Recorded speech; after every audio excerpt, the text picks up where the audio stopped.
Hi, how are you doing?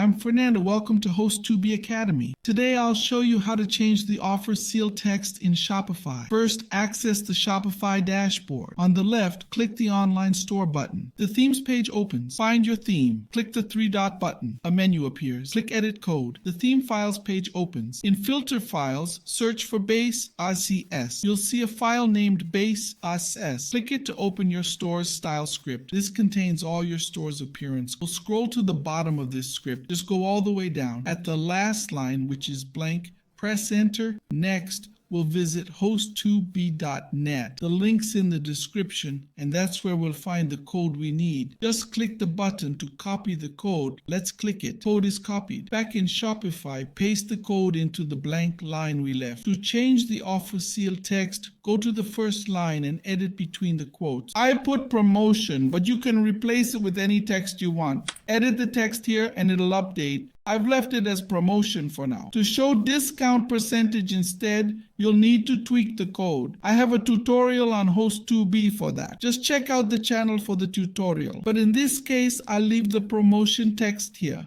After you select and type your desired text, just go to the top right where the Save button is and simply click it. After clicking, the changes will be saved successfully. Now, when I access our store, I'm here before the change. I'll just reload the page, and after reloading, the offer seal has changed to the new text I entered as the promotion. Now you've successfully changed the text to what you configured. I hope this video was helpful.